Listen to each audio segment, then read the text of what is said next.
Well, thank you very much for that kind introduction and for the very nice hospitality that I've experienced so far here at Gordon from Dan and James, Randy, Joy, Dorothy, and many others. As you surely know, Gordon is significant in the evangelical imagination. In my own field of study, there's this raging debate between my doctoral advisors who are Reformed and a Wesleyan scholar named Donald Dayton about Gordon. Is it Reformed? Does it come from Wesleyan roots? More exciting than it may sound. In my own research, I discovered under the radar this battle between the Ockengays, who have pretty serious connections around here, and evangelicals for McGovern, this Democratic candidate for president in 1972. On a happier, less embattled note, I have a lot of friends who have come through Gordon through the years, and they report to me just a terrific experience here. Times of intellectual and spiritual growth. So you all are privileged to be studying and to be teaching here, and I'm very happy to be with you today. I'd like to open with the story of an evangelical rally in Washington. It took place in May of 1985. And if you think about it, given the era, right in the middle of the Reagan administration and the participants, evangelicals, you might assume certain things, right? But the march didn't take the form that you might expect.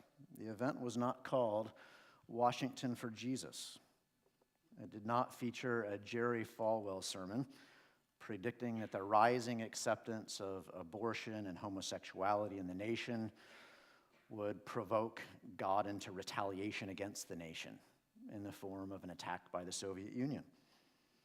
Instead, the event was called Peace Pentecost, and the speaker who rallied participants outside the White House was a progressive evangelical named Ron Sider, who was just completing his book called Completely Pro-Life, which would be published by InterVarsity Press. Sider, along with his compatriots outside the White House, carried signs that read, "Choose life, all life is sacred." They prayed against the twisted priorities of a nation that reverses the biblical wisdom by busily beating plowshares into swords. Next, they proceeded to the State Department to denounce an American promotion of violence and terror in Central America. Then they went to the Soviet embassy, where they prayed for the people of Afghanistan, who have been brutally invaded by another arrogant superpower, in their words. Then to the South African embassy to pray against apartheid. Then to the Supreme Court, where they interceded for the victims of crime and for those on death row.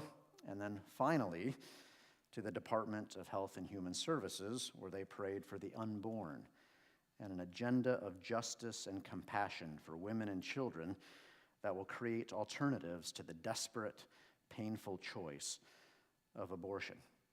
The cumulative protests yielded 248 arrests and generated significant media attention.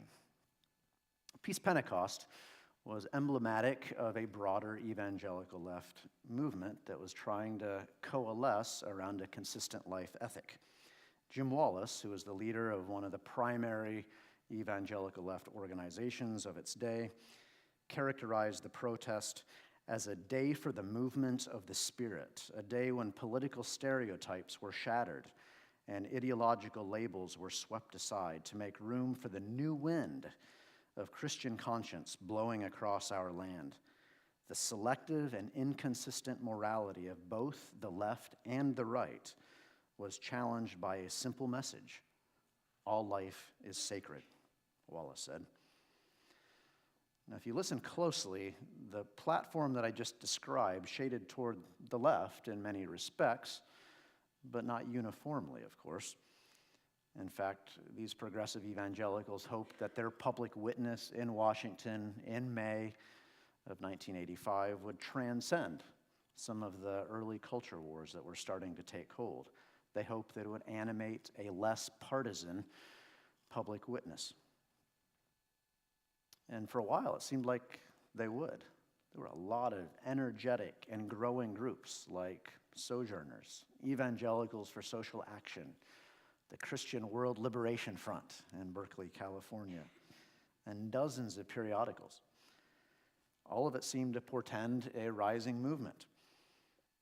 In the 1970s, a significant minority of between 30 and 40% of evangelicals were voting Democratic, and a lot of the most exciting and innovative political thought was happening in progressive circles of evangelicalism.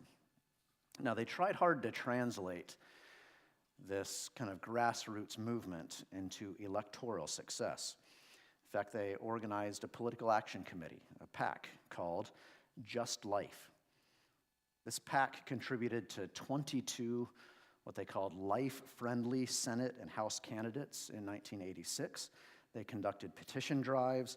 They publicized endorsements of their preferred candidates in local newspapers all across the country.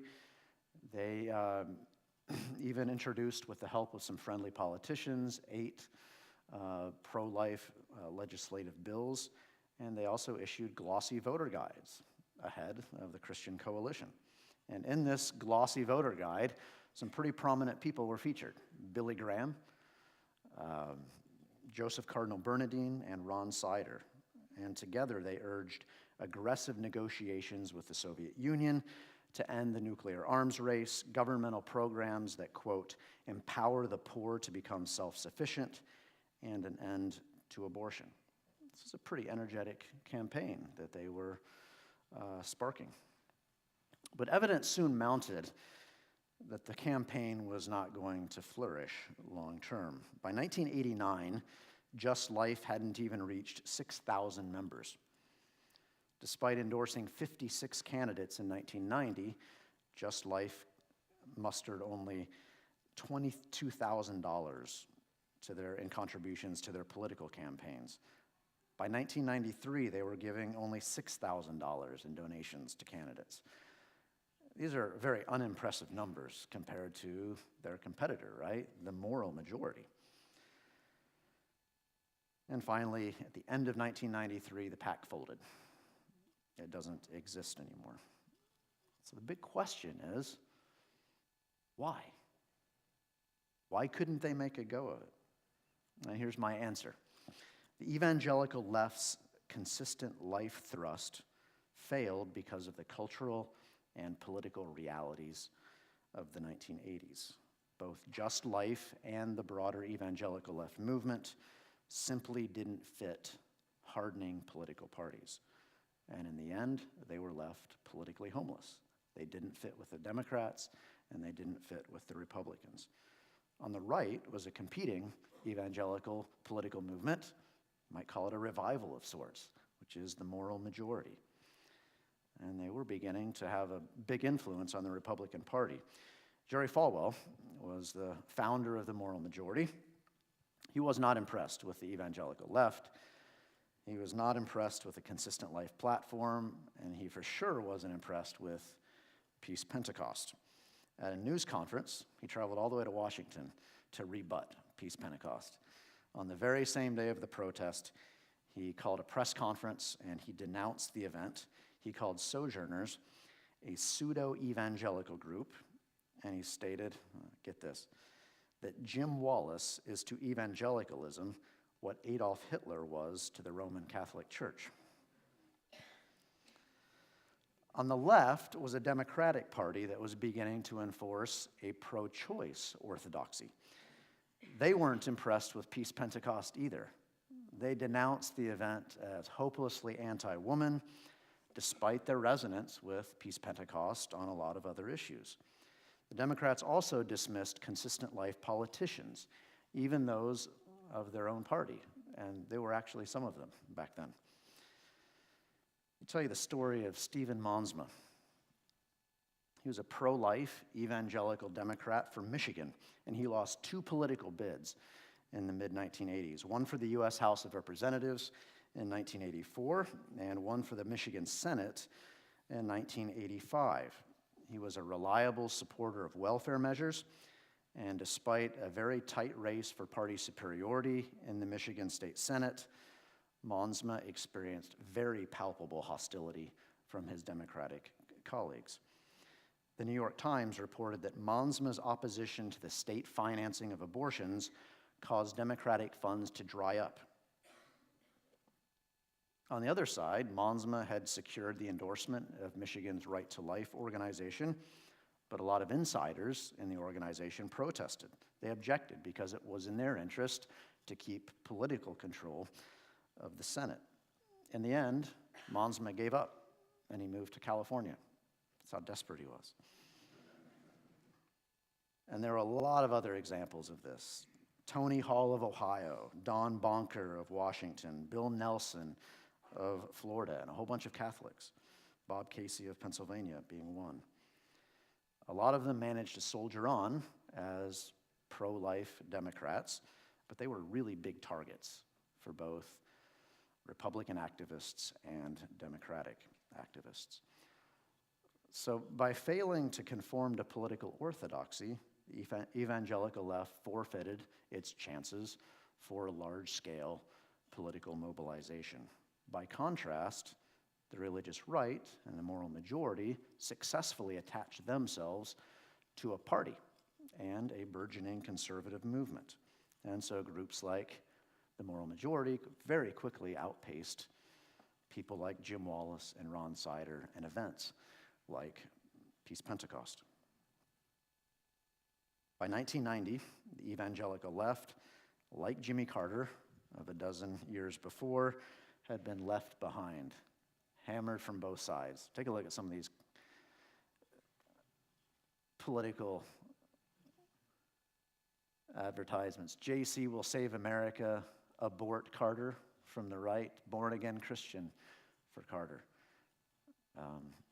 He can't win, getting attacked from both sides. Ever since, voting habits among evangelicals have remained stoutly Republican. A full 75% of evangelicals voted for Mitt Romney in the most recent election. Now, I want to argue that the failure of the evangelical left has been an unfortunate development, but not necessarily because of the particular policy prescriptions of the evangelical left, but rather because of what it reveals about the broader context that ended the evangelical left's chances for large-scale mobilization. First, the fate of the evangelical left shows the power of the culture wars to make Christians follow political scripts. The right preaches small government and identifies with the Republican Party. The left, in general, preaches a more interventionist government and identifies with the Democratic Party. And there are almost exact religious analogies. The public face of the Christian left matches the Democratic Party, and the public face of the Christian right matches the Republican Party. Now, why is this the case? Is it because the platforms of these parties are internally coherent? Well, consistent life evangelicals would say no, not at all. They would point out that advocates of the right don't preach small government when it comes to the military. Most advocates of the left don't preach interventionism when it comes to sexuality. Rather, people follow political parties so closely because cues and scripts are so powerful, especially for religious people like evangelicals who seem to thirst for cultural power and who are so audience-centered, as Nathan Hatch has observed. Jonathan Haidt, who is a behavioral and political psychologist, explains that there are 6 fundamental ideas that undergird moral systems. They are care, fairness, liberty, loyalty, authority, and sanctity. Now, the foundation for cooperation among conservatives and liberals exists because both sides buy into all of these ideals. But each side elevates a couple of these ideals above the others. They fundamentalize certain ideals. The left, for instance, emphasizes fairness and fighting oppression and thinks about the world in terms of a myth of equality and community. Progressives understand history as an ongoing struggle to realize these ideals. The right, on the other hand, emphasizes liberty and authority. Conservatives are animated by a mythic ideal of the right ordering of society, and they see modern history as a decline from order to disorder. In either case, both liberals and conservatives follow narratives about how the world is and should be put together or structured or ordered. And evidence that doesn't fit these myths is very often ignored. And the other side very often is dismissed as pathological. The hardening of these narratives is compounded when faith is attached to them.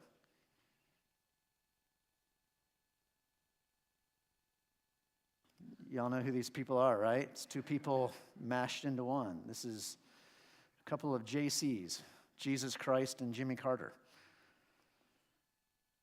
Sociologist James Hunter explains, what intensifies the power of political myths is the fact that they are often infused with ultimate meaning. And among people of faith, they are often conflated with the ideals of the coming kingdom. This fact makes political myths combustible, as much of a problem as it is a potential good, for the way that they invariably provide otherworldly justifications for this worldly actions. This doesn't keep us safe and secure from all alarm, does it? This keeps us safe and secure from all refutation. This is what happens when you invoke God in this kind of way. The stark dualism justifies the martial nature of the culture wars, and it's irresistible for culture warriors. After all, political combat offers a lot of the same attractions as physical combat. War correspondent Chris Hedges describes the lure of combat in this way: excitement, exoticism, power, chances to rise above our small stations in life, and a bizarre and fantastic universe that has a grotesque and dark beauty. The irony, and in my opinion, the tragedy, is that otherworldly faith often fuels this worldly political myths.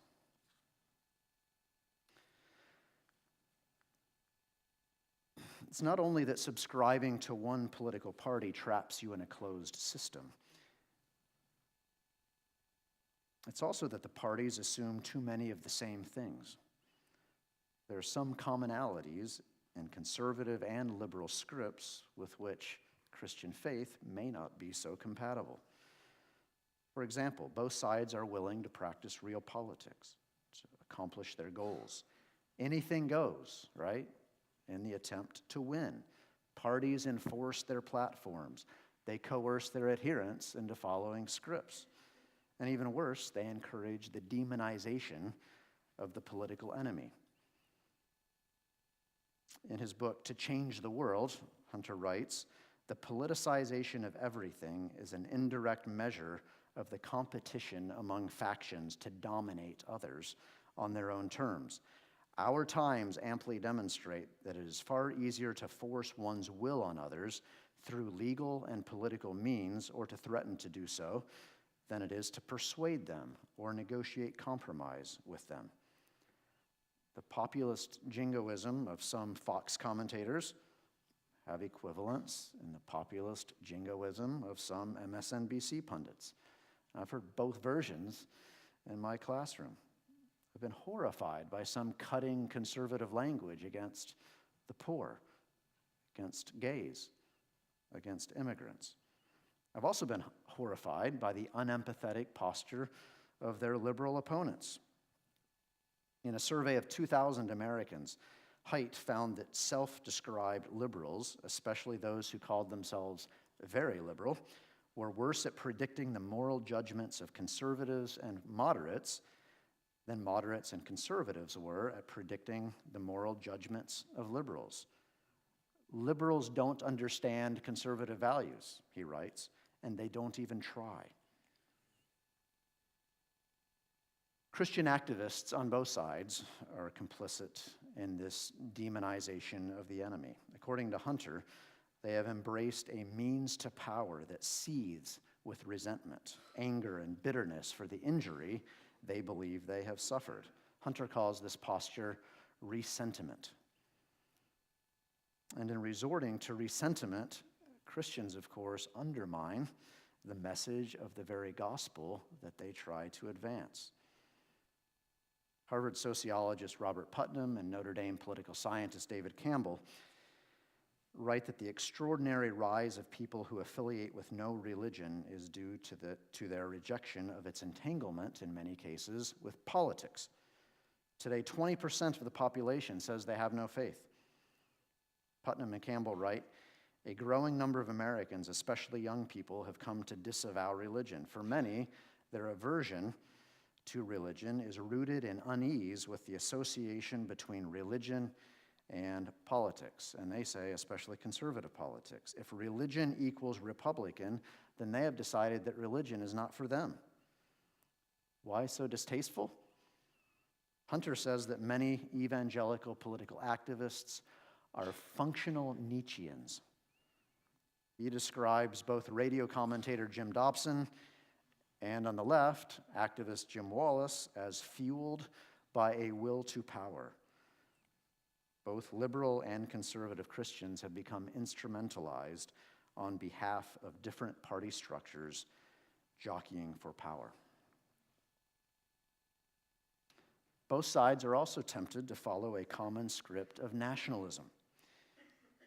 Each nurtures a strong attachment to the nation and a willingness to use a strong state to press its Christian agenda. The right in support of the military, sexual morality, and consumerism, and the left in support of social justice, tolerance, and consumerism. Each side trumpets a script of American exceptionalism. This is very powerful, and it can be very useful, especially in binding very diverse peoples to come together. But the vocabulary of nationalism that you see in the Republican and Democratic parties, and then echoed in Christian groups, sometimes seems to me to be idolatrous. Conservative New York Times columnist Ross Douthat says that the temptation for liberals is to say that the purpose of politics is to straightforwardly bring the kingdom of God to the United States. For conservatives, the temptation is both messianic and apocalyptic. It's the temptation to say that Americans once did have a covenant with God, a literal covenant beginning with the founding, and that we, like Israel in the Old Testament, have become apostate. We've fallen away from this covenant, and we will be punished. In the end, both sides are very invested in the preservation of the nation. And if you listen to the language that they use, it seems like they're more invested in the nation than they are in the church sometimes. Both sides essentially practicing different versions of civil religion. And you knew this was coming, probably. Consuming stuff. Both sides also support consumerism. In his recent book, The Unintended Reformation, historian Brad Gregory takes stock of the Reformation's legacy. He concludes that it sparked Western incoherence and secularization. What now binds the West together instead of Christian faith is consumption. Everybody agrees to produce and consume as much as possible. Gregory writes, this is a great line. I wish I had thought of it. We have substituted a life defined by the good with a life defined by goods. And the consumptive patterns that we see in American conceptions of retirement, eating habits, leisure, and the use of time are very often legitimated by Christians who don't look at bigger economic and political structures in critical ways. Sociologist Christian Smith's latest book, Lost in Transition, surveys emerging adults between the ages of 18 and 23 and he describes them as completely captivated by consumerism. Very few talk about the common good, human interdependence, systemic reform. All that society is, he writes, apparently, is a collection of autonomous individuals who are out to enjoy life. Very few of the interviewees talked about the emptiness or the dangers of all-out consumption or materialism. Could it be, writes Smith, that the triumph of liberal democratic capitalism has erased from the common American imagination any higher transcendent horizon? We came away from our 230 interviews with emerging adults thinking that for the most part, their horizon is disappointingly parochial. Get a good job, become financially secure, have a nice family, buy what you want, enjoy a few of the finer things in life, avoid the troubles of the world, retire with ease. Nothing bigger, higher, more meaningful, more transcendent, more shared, or more difficult. Not that this is new, right? Pervasive acceptance of the culture wars, realpolitik, nationalism, and consumerism, these weren't innovated by us, emerging adults, were they? Let's not blame our generation, let's blame our parents. In many ways, these are sensibilities inherited from original sin, but also from a previous generation, an era that also stamped out alternatives like the evangelical left. The consistent life ethic, which was innovated by the Roman Catholic Church and embraced by a lot of evangelicals and mainliners, was a venerable and a promising way forward, I think. But it was squashed by the right and the left. In electoral terms, you could easily say that the evangelical left was and is an oxymoron.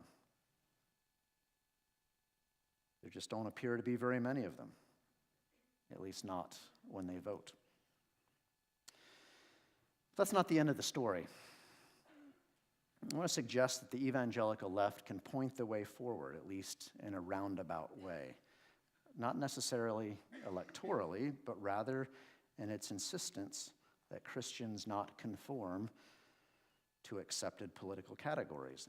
There are other options out there, right? There's the Green Party. There are voices that preach communitarianism. There are dissenting voices that question the preeminence of the market. There are voices that question realpolitik. Are these voices rightist or leftist? Are they red or blue? Are they progressive or are they conservative? Kind of hard to say, isn't it? Because they exist on both sides, but they're drowned out because they don't fit the culture war script. They're not talked about because talk about them doesn't help one of the political parties. I want to conclude by suggesting 4 ways in which the evangelical left may be helping to transcend some of our contemporary political narratives.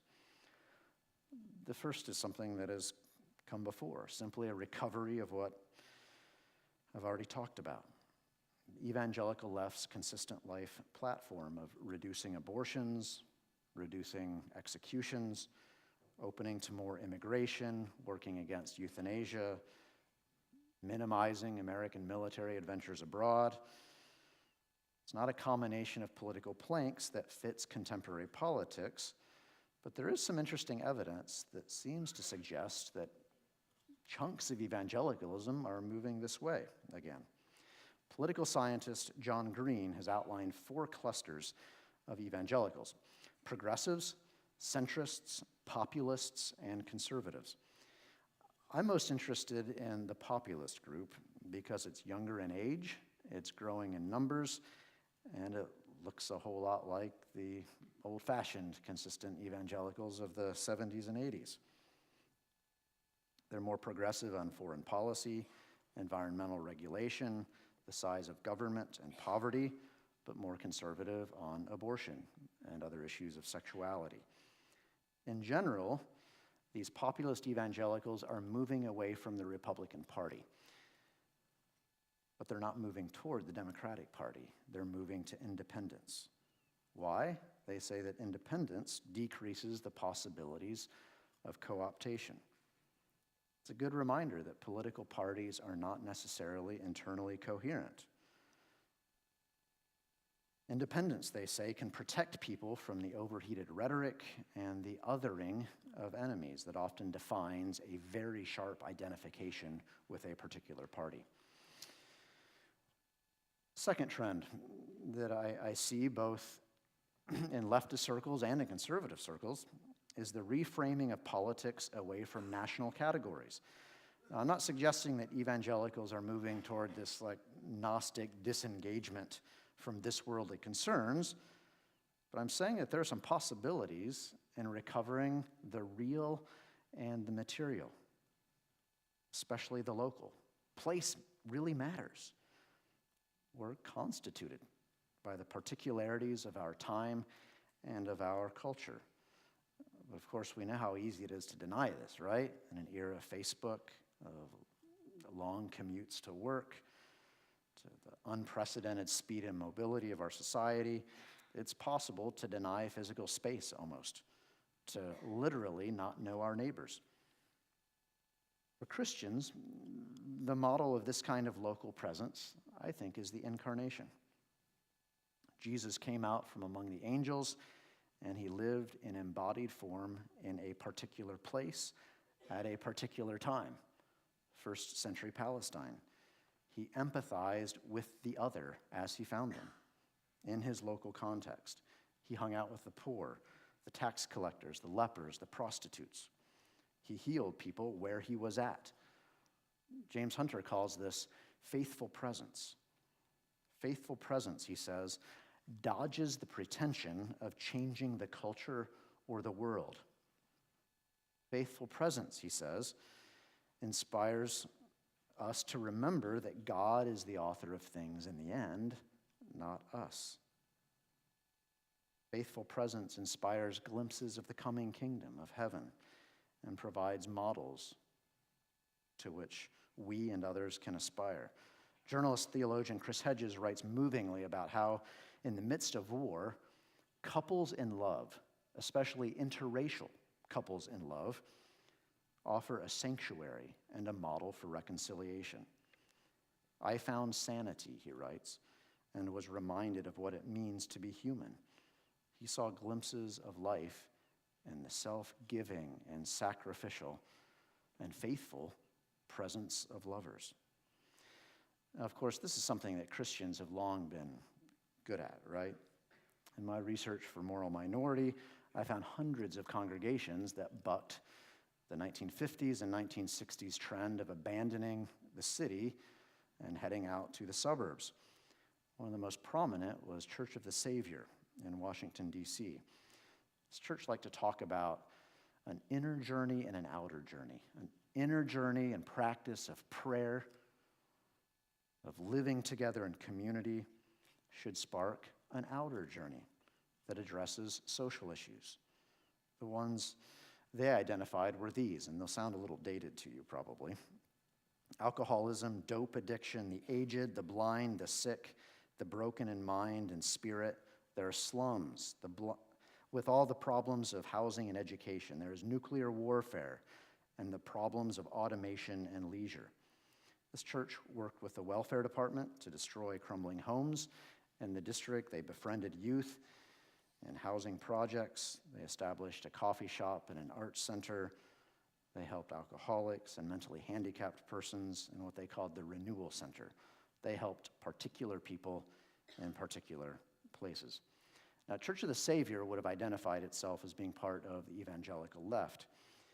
But this focus on the local, of course, is a very conservative tendency as well. And those in the religious right have done some dynamic local work, especially on adoption.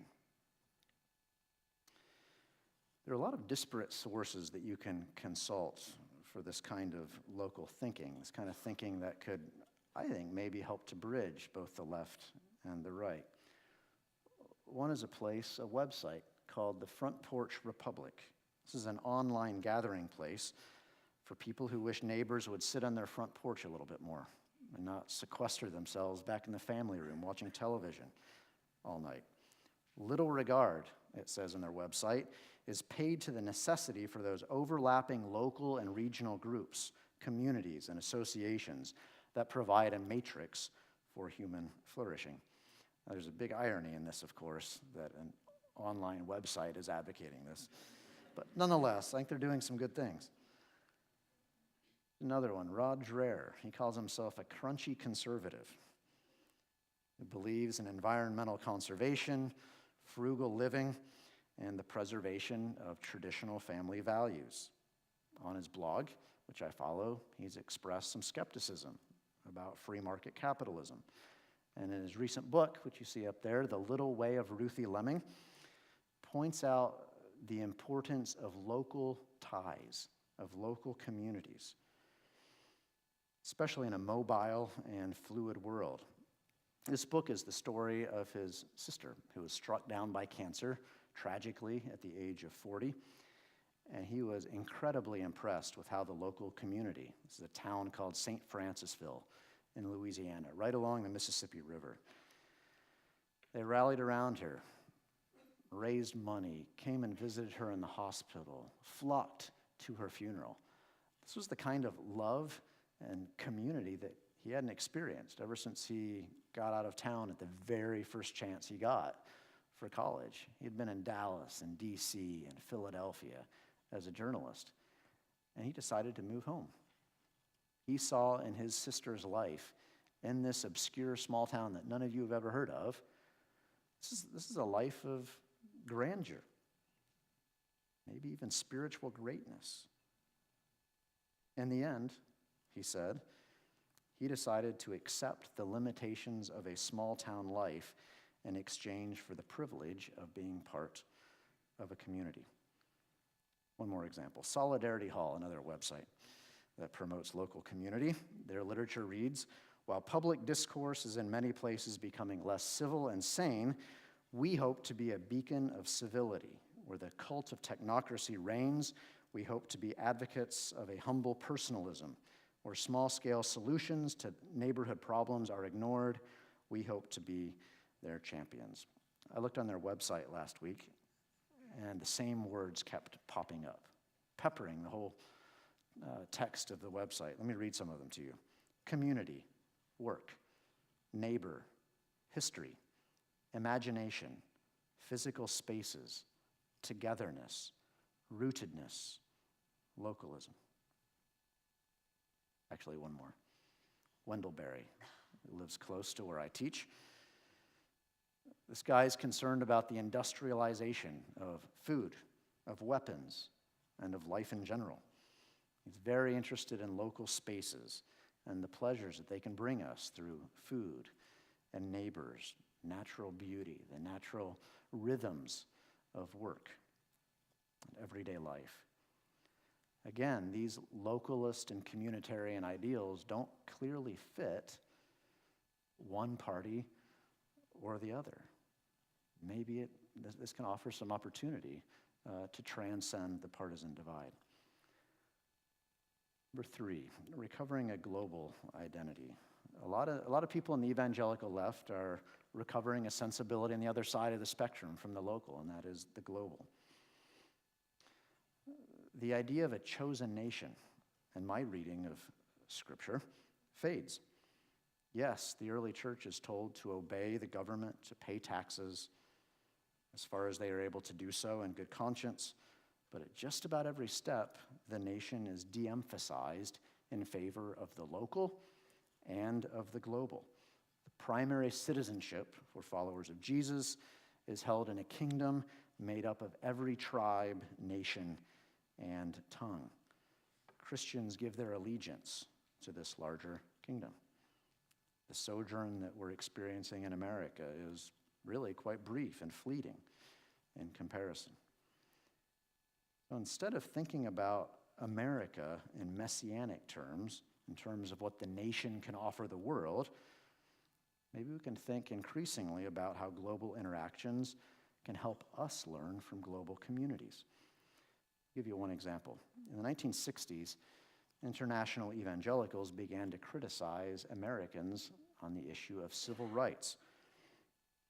Howard Jones was an associate evangelist with the Billy Graham Crusades, and he went to Liberia to run a crusade and then to live for about 6 or 7 years.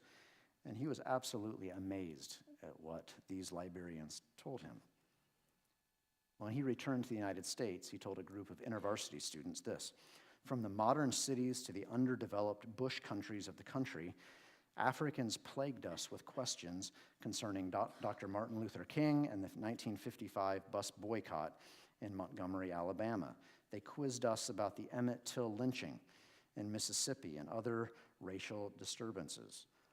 All of these disturbances," this evangelist and other missionaries said, "were being broadcast on Radio Moscow and Radio Peking." This was one volley in the Cold War. And these evangelists returned to the United States and said, "We're being an awful witness, not only for democracy, but for Christian missions, when people around the world are hearing horror stories from the South and the North." I think that maintaining a global identity is going to become increasingly easy.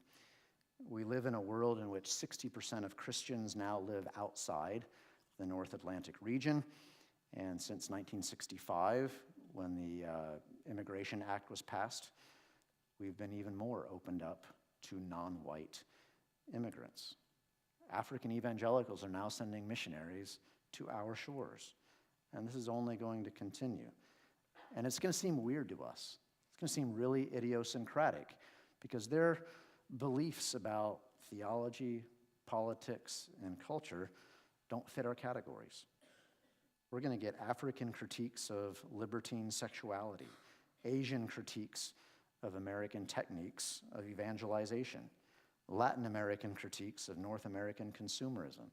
All of these things are going to combine in ways that defy the American imagination.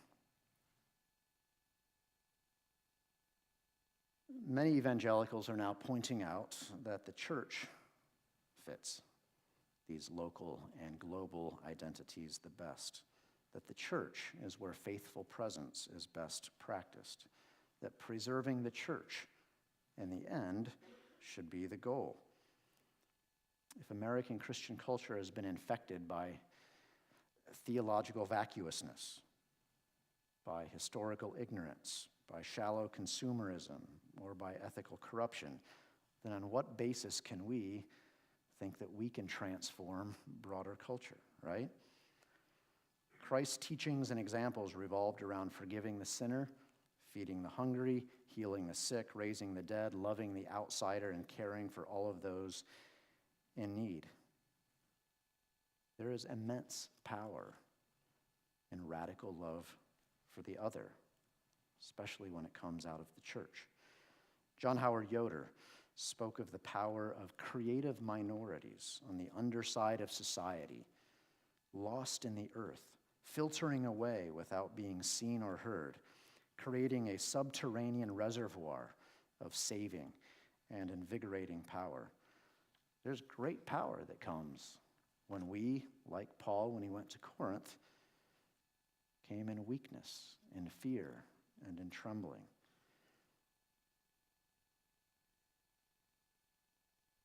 Christians should worry a little bit more about preserving Orthodox Christian culture and bringing others into the fold as much about changing secular culture. The primary task of the church is to be a community that lives under the lordship of Christ. So, for example, the church's first task shouldn't be to stop people from getting divorces by law, but to model for the world what faithfulness in marriage looks like within a church community. The church's first task is not to rid the world of violence, but to be a community so shaped by the shalom of God that we don't require coercion to settle our own disputes. In short, one viable option for the church is to view its role in society as a community in exile, a counterculture that humbly not triumphantly, serves the common good. Practicing social action within the church also keeps actions appropriate, at least theoretically. It prevents rogue action and ensures accountability to gospel models. The humble, the compassionate, the non-coercive qualities of Jesus, especially when juxtaposed against the resentment, the self-preservation, the self-righteousness of culture war politics, is really, really striking. I'm wondering if these strategies could perhaps point the way toward an evangelical social engagement that avoids the pitfalls of both triumphalism and retreat. My main point is this, that there are alternatives to our entrenched notions of social action. Religion can function as powerfully and maybe even more faithfully on the margins of society as it can in the councils of power. The most powerful religious witnesses have come in the form of people like Gandhi, Martin Luther King Jr., and the Koinonia community in Georgia. These are people who live faithfully with each other, eating together, talking together, learning from each other, worshiping God together. For a religious group that is most concerned with drawing people to Jesus, like evangelicals, should be a pretty attractive strategy.